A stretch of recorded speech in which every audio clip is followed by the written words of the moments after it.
Hello and welcome to Twin Creeks Farm. It's another Tuesday, which means it's sale barn day. We have 4 bulls and a heifer loaded up that'll go to the sale barn today. And we'll see there's a couple of herds coming through the sale barn, so we might try to pick up a couple more bred cows to calve out here. That's part of the thought, at least, with taking these, is to try and trade them in for, well, to trade up, I guess you'd say. So there's this guy here. I think he's starting to grow now, but he's been stunted for a while. He didn't wean well. That's why he's going, and the other 2 on the right are bulls, and they're a little more randy than some of the other ones that are still bulls, so they'll go. And then in behind's a heifer, and she doesn't really fit in the system, so she can go as well. She's also a fairly flighty heifer.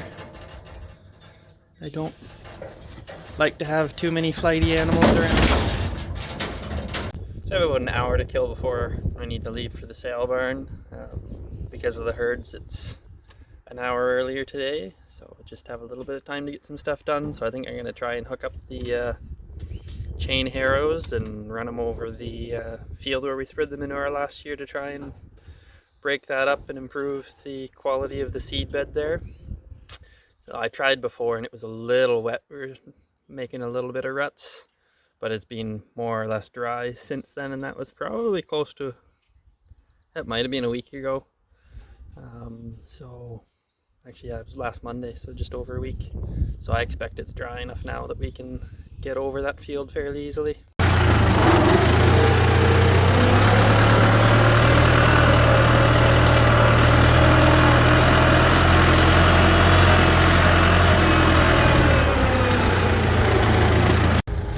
I'll get a chain on and try to get this out of here.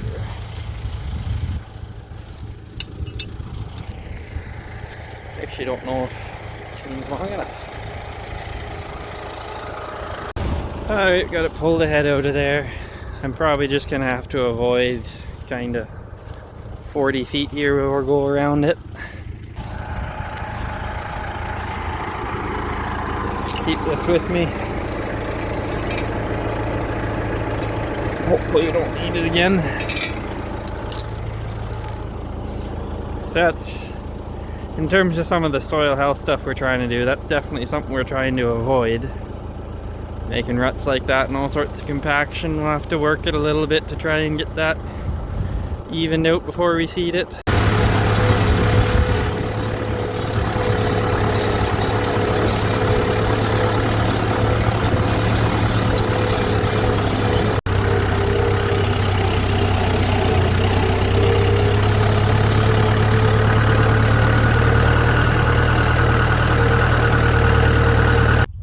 Well, we got about a third of the field done before I had to go to the sale barn.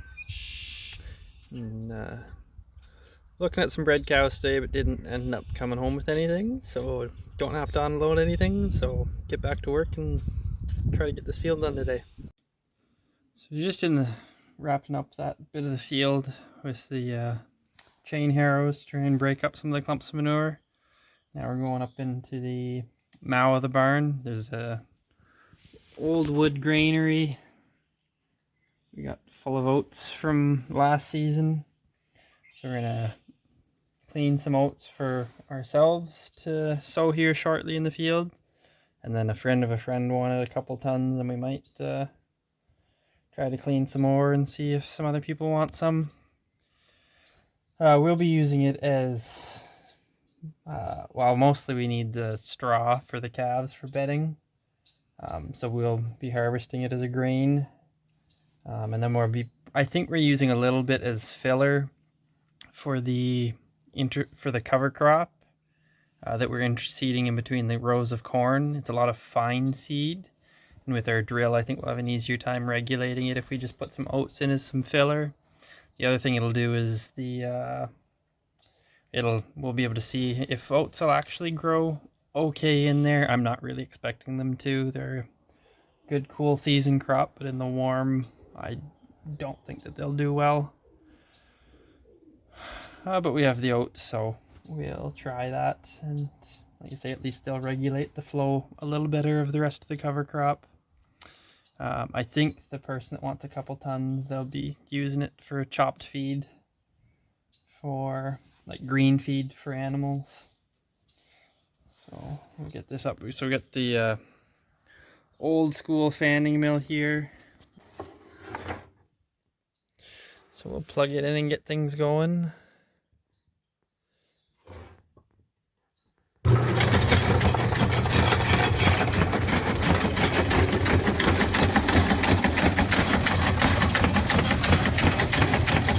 You can see it just rocks back and forth, and that shakes the grain.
Isok, how's it going?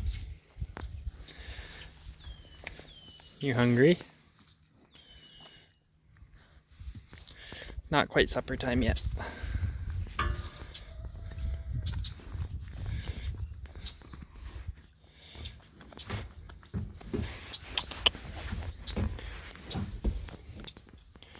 Soon.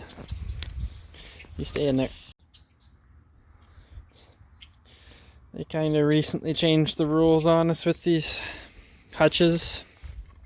They up until January they could be tied on these leads, and then they could walk kind of in and out whenever they wanted.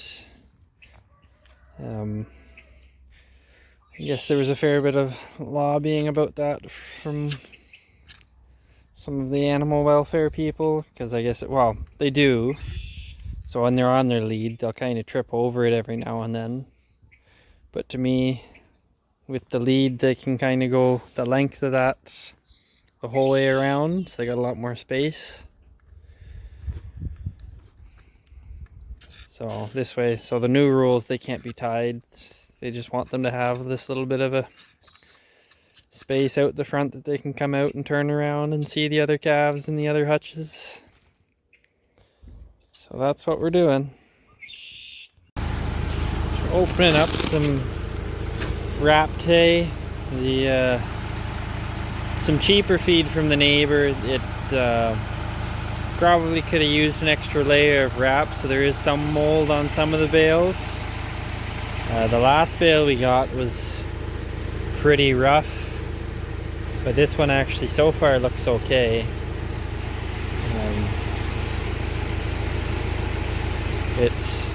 I guess some of the bales must have been pretty well almost dry when they were wrapped. Like this one. So I'm not really seeing mold there, so this one should be good. It's going to bred cows, so we try to avoid feeding them moldy hay. It can cause abortions and some other issues. But get this fed to the cows, it looks pretty good.